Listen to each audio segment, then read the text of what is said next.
Has Gypsy asked you to kill anyone else? No. Okay, she just wanted you to kill her mom? Yes. Okay. And how did Gypsy ask you to do that? Did she ask you to do that in a text message, on a Facebook, or in person, or something different? Well, it was more than once. I mean, you had Facebook. We would talk about it on there. We would talk about it even on Texas. Okay. You mentioned that how the murder was to take place, that was all up to the defendant, correct? That is correct. And it was the defendant that told you he wanted to stab your mom. Correct. And it was the defendant that told you he wanted a knife. Yes. Honestly, the thing is we really wouldn't have known how to poison her. Honestly, we wouldn't have known how to. Okay.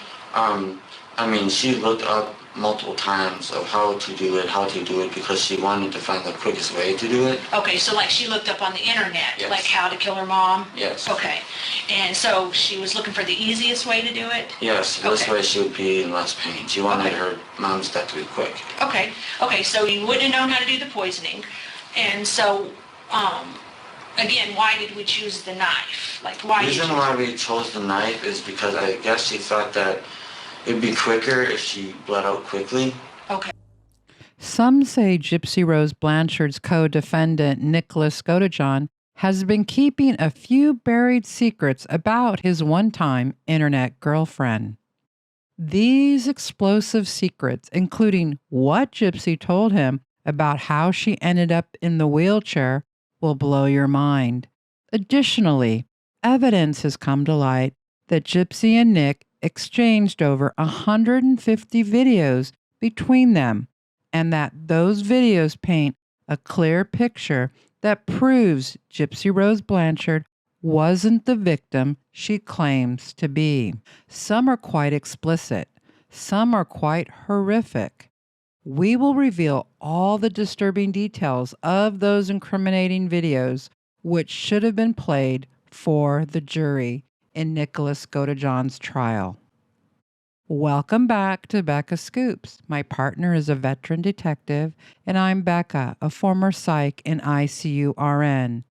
And this video will tackle the buried evidence in the Gypsy Rose Blanchard case that has come to light.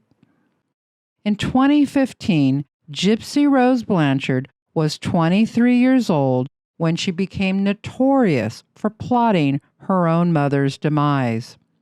Blanchard directed her 25-year-old internet boyfriend, Nicholas Godejohn, to aid her in that murder. We have located Gypsy in another state. She is okay. We do have another person of interest in custody. Friends worried for Gypsy Blanchard, who they say suffers from muscular dystrophy and is wheelchair-bound. Police found her at Charlie Goldammer's home in Big Bend. As I know, the SWAT team came this morning, took my wife and I out of here. Something with my stepson, supposedly he did something in Missouri, which we don't believe because he wouldn't hurt a fly. Goldammer's stepson is 25. He says Gypsy Rose was fine and wasn't in a wheelchair. There's nothing wrong with her. So she's okay. Yeah, she walks and talks and does everything fine. I don't really know anything about her except that he's and her were talking to each other online. It's his girlfriend, and he went down there to get her and brought her back up here. That's about all I know. While Gypsy was granted a sweet plea deal, she ended up serving just 8.5 years in prison. Her co-defendant, Nicholas Godejohn, wasn't offered that type of deal, so he took his chances at trial.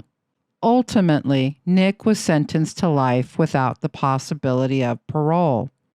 And this newly obtained buried evidence could have been the game changer at his trial.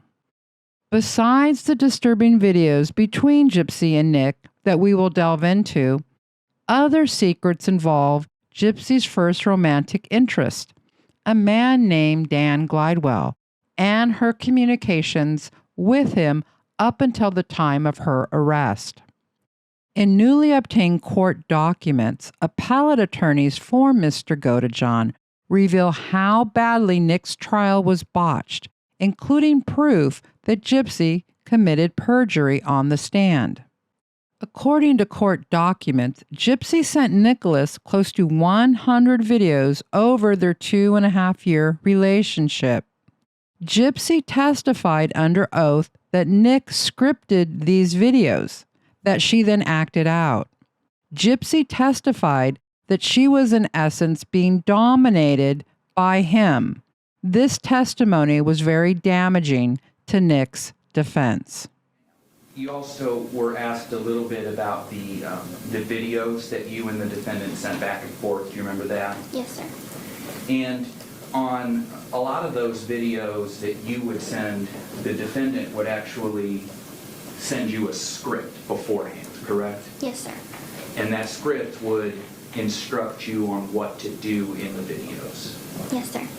And they weren't always things you wanted to do, correct? That is correct. But you did them anyways, Yes, sir. because the defendant told you to. Yes, sir. This testimony made it appear as if Nicholas Godejohn was a dangerous pervert who scripted videos and demanded Gypsy act them out. But that's not all. At some point also, the defendant at least communicated to you about rape fantasy. Do you recall that? Yes, sir. And you weren't crazy about that idea, correct? No, sir.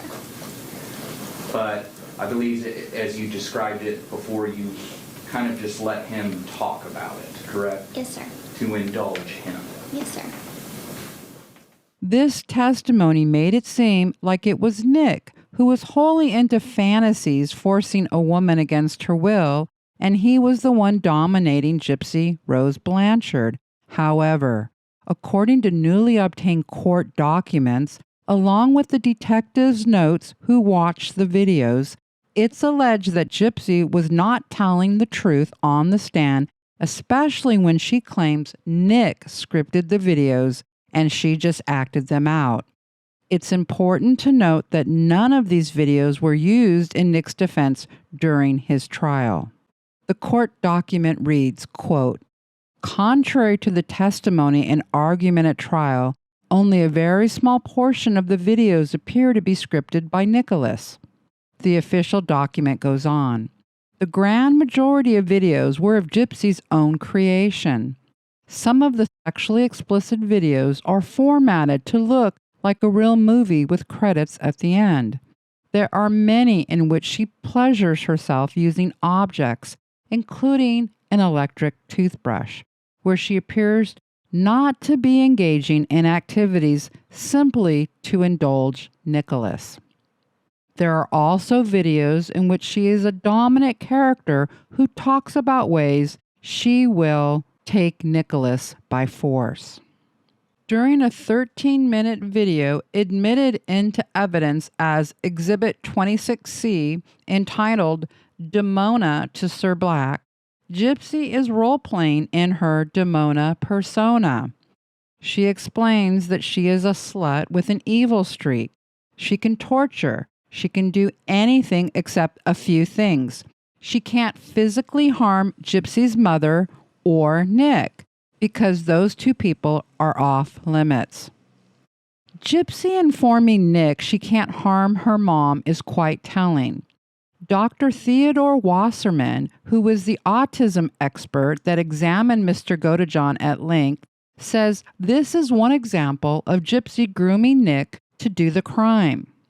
By informing Nick she isn't able to kill her own mother, she is planting that seed in his mind so later she can tell him, "Remember, I can't kill her, I need you to." The court document goes on. Besides the two things she can't do, she describes what she can do. She can steal, she can torture, she can kill. She likes to drink and to be naughty. She talks at great length about how skilled she is at stealing from stores. She overwhelms Nick sometimes and can take him by force. She talks in detail about the way she can do that by tying him to a chair or a bed. Gypsy explains that she will be able to get money in the future by going to a bar and agreeing to please a man for money, but instead she would drug him or hit him over the head with a bottle and steal his wallet. She advised Nicholas that they will have to play it smart and be very careful what they do as a team because it takes skill to not get caught. She closes by saying that she'll be very, very good at being bad together. There is no evidence that Nick was the one pushing for the murder. In fact, he tried to talk Gypsy out of it. At that point, there was no time going back because from the first step I walked into the house, I knew there was no going back. As ironic as I was trying to influence her to go with, but she never went with it. She never wanted to run away, so I couldn't get that to work. However, Gypsy has made wild accusations that this was Nick's fantasy. He wanted to get me out of that situation, but then a bigger part of me thinks that I could have been anyone because murder was something that he always wanted to do as a fantasy. And I think that I was his perfect opportunity. Another 10-minute video titled My Baby Gypsy and Mistress Damona's Random Video was admitted into evidence as 26H. In the video, she appears as wearing a long red wig in lingerie. She tells Nicholas that things have changed.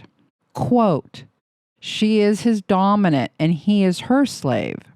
She says she doesn't enjoy punishing him, but it has to be done. She describes how she will reward him with sex, but if he displeases her, she has ways of punishing men if he fails to do as she asks. End quote. She, his alter ego named Damona, will take away Nicholas's Gypsy. She will take away Nicholas's time with Gypsy. One card that I have over you. Gypsy. Now, thanks to the detailed account of these newly obtained videos, we have the entire context and background of this particular video Gypsy sent Nick.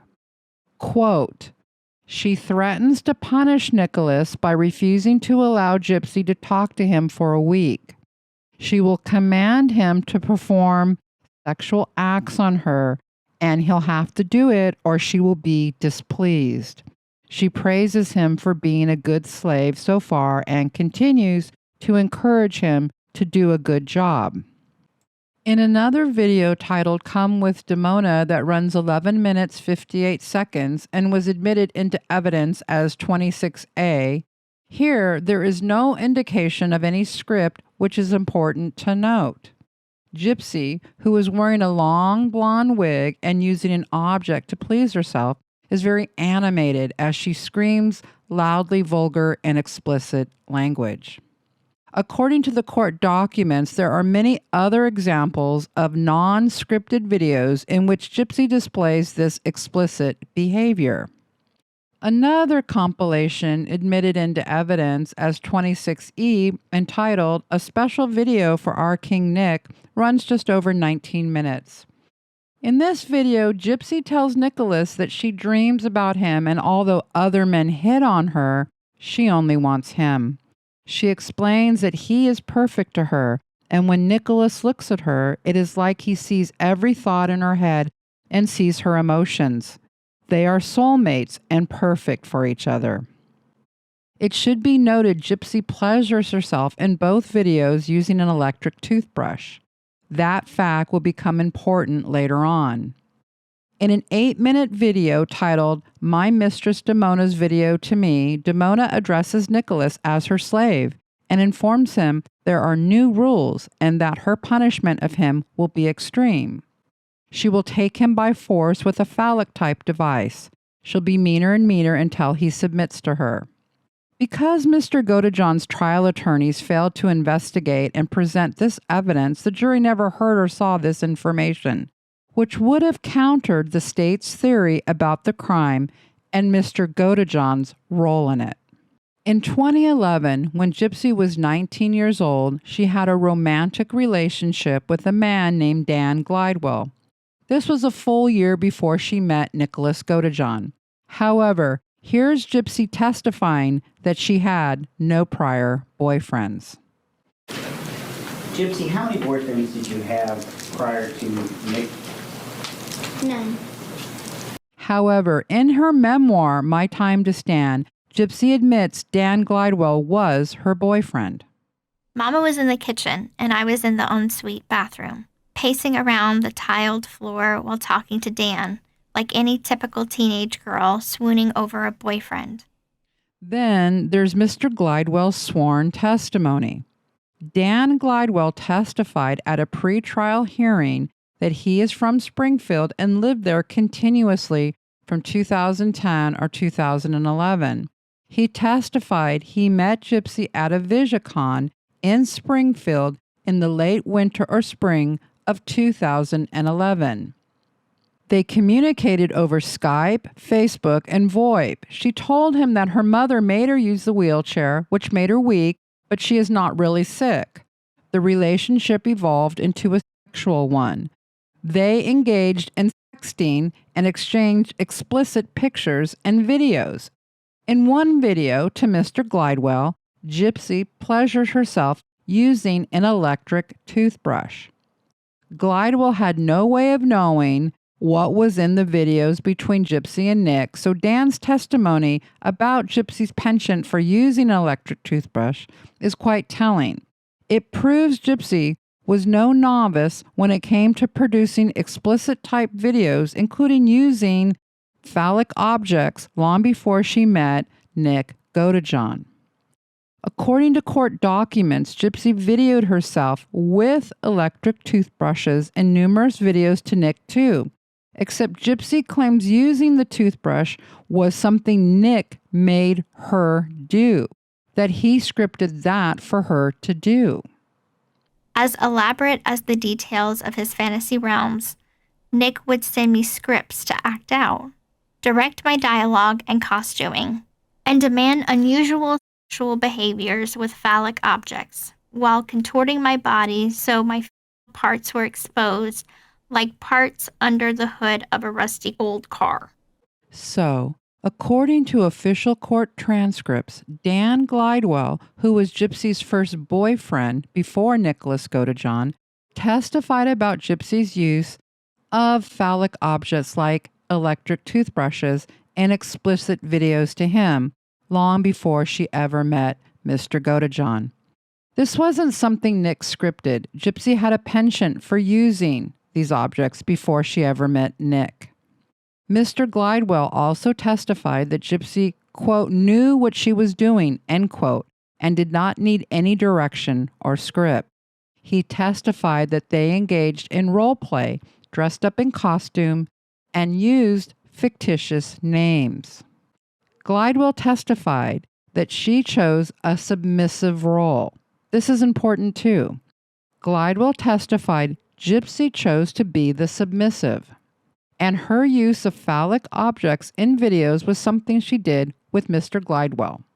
This role-playing and BDSM were not new concepts for Gypsy Rose. However, in March of 2025, Gypsy was trashing her co-defendant once again after one commenter on social media wrote, quote, "There's zero evidence of him," meaning Nicholas, "forcing her, Gypsy, to do anything," end quote. Gypsy responded posting, quote, "Wasn't specifically said in that particular video, but the point is Victor," meaning Nick's alter ego, "demanded those videos to be made. His influence showed patterns," I think it means pattern, "of violence and inappropriate conduct. I was manipulated," end quote. Gypsy claims the autistic man with an IQ of 82 manipulated her to patterns of violence when she shot her own mother with a BB gun 10 times before she ever knew Mr. Godejohn, thinking it was a real firearm at the time. In fact, according to Nick's appellate attorneys, Mr. Glidewell should have been called as a witness for Nick's defense.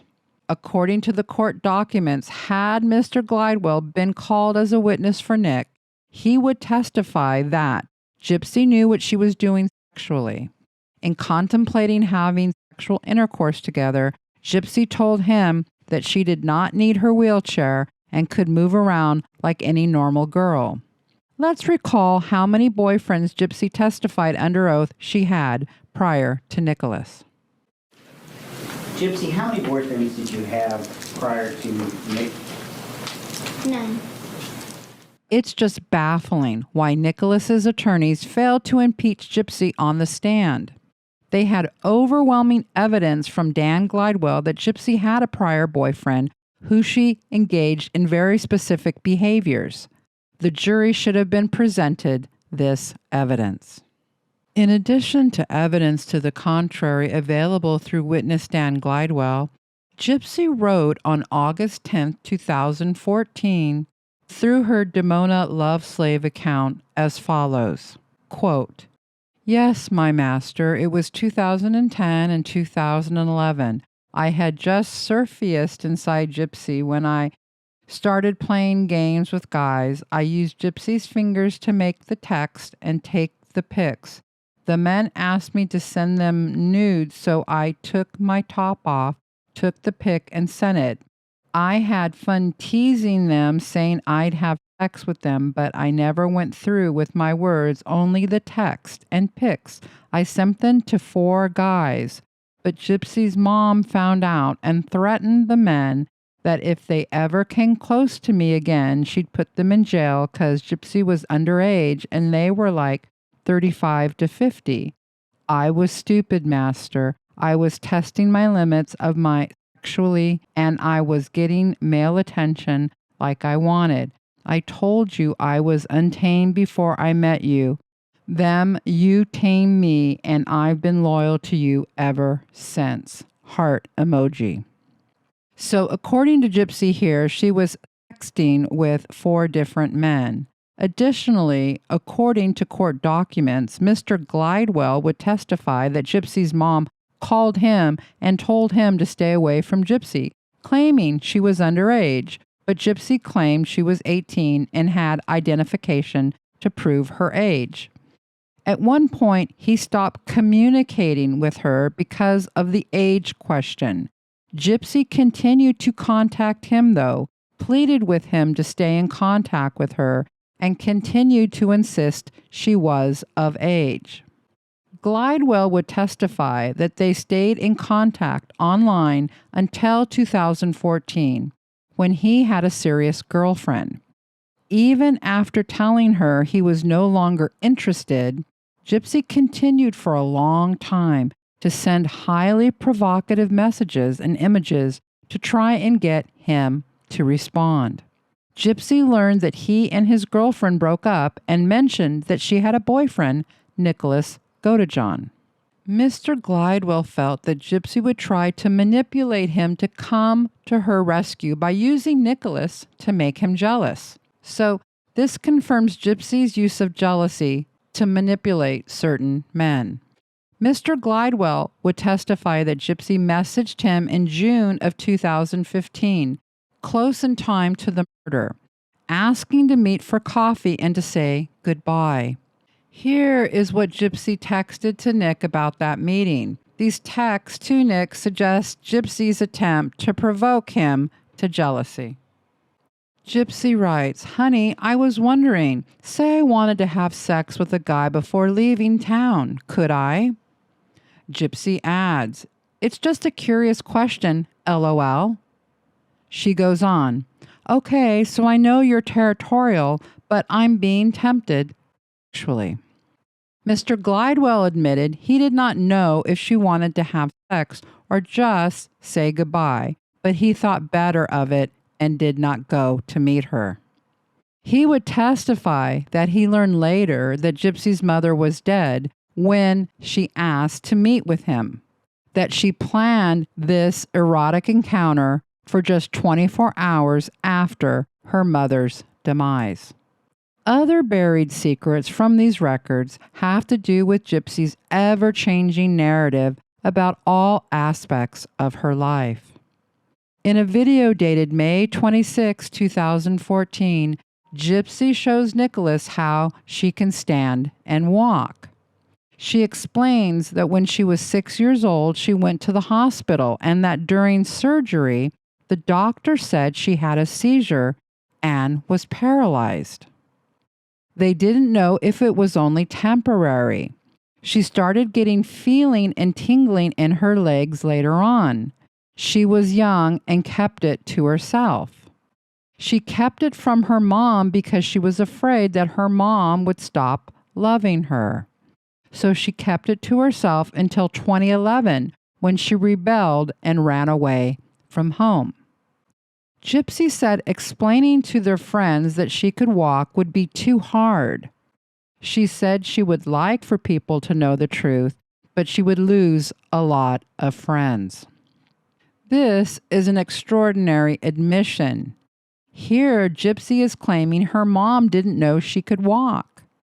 Gypsy claims she was hiding her ability to walk from her mom. Is this just another lie? This sounds far-fetched, but again, this is something that the jury had a right to hear. All of the contradictory stories Gypsy told would prove to the jury her sworn testimony could not be trusted. However, this wasn't meant to be for Mr. Godejohn. The jury never heard this evidence. His lawyers utterly failed him. Now that you know there is a video of Gypsy telling a very different narrative about how she ended up in the wheelchair, let's consider Gypsy's sworn testimony, which contradicts that video evidence. When did you tell Nick about the wheelchair? That you being in a wheelchair? I think maybe a month or so after we met. When did you tell Nick that you didn't need to be in a wheelchair? A year into our relationship. So if your relationship began in October of 2012, it would have been sometime in 2013 that you first told him that you really didn't need to be in a wheelchair. That is correct. Consider the video version about her need for a wheelchair she sent to Nick on May 26, 2014. In that video, she explained she was paralyzed during a surgery after she had a seizure. And over time, she started to get feeling back in her legs, but kept that from her mother. Any jury would have concluded this woman's testimony could not be trusted. In Gypsy's video, which was logged into evidence dated May 26, 2014, not 2013 as she testified to under oath, the year she claimed she told Nick about her ability to walk, her sworn testimony at Nick's trial had nothing to do about having a surgery and a seizure which caused her to be paralyzed. So what's the truth? We may never know. But for our purposes, the point is, how did Nick's attorneys miss all this evidence? How did they miss using these videos to impeach Gypsy as a witness on the stand? At some point, Gypsy must have given Nick another story about the wheelchair and how she could walk. Here, Nick says it was Gypsy's mom who made her sit in the wheelchair at home and pretend to be 16 years old. But he also says he was encouraging Gypsy to walk more and more, which indicates maybe her mother wasn't making her stay in the chair all the time. Rather, it was Gypsy's choice. We may never know. During any of this whole situation that's happened, did Gypsy ever have to be in a wheelchair? Yes. Okay, when was that? That was only when she was living at home. Okay. Otherwise, me and maybe like five other people knew that she could walk. Oh, okay. Why didn't nobody know she could walk? Her mom wanted everyone thinking that she was like 16 the entire time. So, yeah, she felt kind of trapped on a wheelchair when I actually was trying to encourage her to be able to walk more and more and more. Okay, so she can actually walk. In another passage from the court documents, it says, quote, in her testimony, Gypsy claimed that it wasn't until she was 19 years old that she started to piece together that she was not actually sick. She further testified that she did not understand the extent of how healthy she was until after her arrest. Were you ill during this period of time? No, sir. Did you ever tell Nick that you were ill or that you had illnesses? I told him that I had illnesses, yes, sir. Did you ever tell him that you that you really weren't ill? Yes, sir. When did you tell him you really weren't ill? The same time that I told him that I didn't need to be in the wheelchair. What illnesses did you believe you had? Cancer, muscular dystrophy. I needed glasses. I needed hearing aids. Seizure disorder. And I can't remember what else. And when did you figure out that you weren't actually sick? I started to piece things together when I was about 19 years old. Then I didn't understand the full extent of how healthy I was until after I got arrested. However, evidence was available to Nick's attorneys that when Gypsy left Missouri for Wisconsin, she took only pain medication with her and no other prescription medications, even though she claimed she thought she had real illnesses, like seizures. If she was so worried about her health, she'd bring these so-called medications with her. She did not. And when did you figure out that you weren't actually sick? I started to piece things together when I was about 19 years old. Then I didn't understand the full extent of how healthy I was until after I got arrested. So even at the time, even as of June of 2015, you still believed you had some of the illnesses? Yes, sir. These issues should have been addressed on the stand. Gypsy should have been exposed on the stand as being untruthful about so many things. In addition, the state produced evidence that Nicholas threatened to kill himself on June 2nd, 2015, very close in time to the date of the crime. However, according to official court documents, Gypsy made threats to kill herself multiple times, as early as May 2013. Dr. Wasserman, the autism expert, explained this would have suggested to the jury that Nicholas was not the manipulator as the state argued he was, but he was the one being manipulated. Nick, whose autism type has problems computing social cues, would have been mimicking what he learned from Gypsy online. Since Nick's attorneys failed to present this evidence that Nick was mimicking Gypsy playing a role, the prosecutor had a field day making it appear as if Nick was truly the monster in charge. This was Gypsy's idea, but the defendant on June 10th was ready to kill. And prosecutor Nathan Chetman showed the jury some of the text messages that Nicholas sent to Gypsy. Is your mom a light sleeper? It's my evil side doing it. He won't mess up because he enjoys killing. And these texts show he was enjoying it. He was looking forward to it. He was excited about it. This notion that Nick was enjoying harming anyone was a fabrication made out of whole cloth by the prosecutors. In fact, the only expert in autism who examined Nick, Dr. Wasserman, said Gypsy's use of videos was key in the manipulation process. That those who have the type of autism Nick suffers from learn social requirements from videos and books, not from direct contact with peers. And that's why her use of hundreds of videos, including one where she does the stabbing motion over her mother's bed, were so effective in grooming Mr. Godejohn. Instead, the jury, who were assembled to decide Nick Godejohn's fate, never saw or heard any of this information. And it seems that's how Gypsy Rose likes it. Recently, she posted on her TikTok account, quote, "And P.S., that psychopath," meaning Nicholas, "is right where he belongs, and he's going to stay there for the rest of his life. And anyone who defends that POS, piece of shit, is just flat out ignorant." End quote. Mahatma Gandhi, one of the most famous peaceful activists, said, quote, "When I despair, I remember that all through history, the way of truth and love have always won.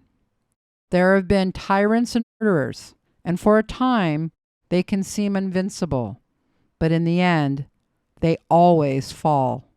Think of it, always." End quote.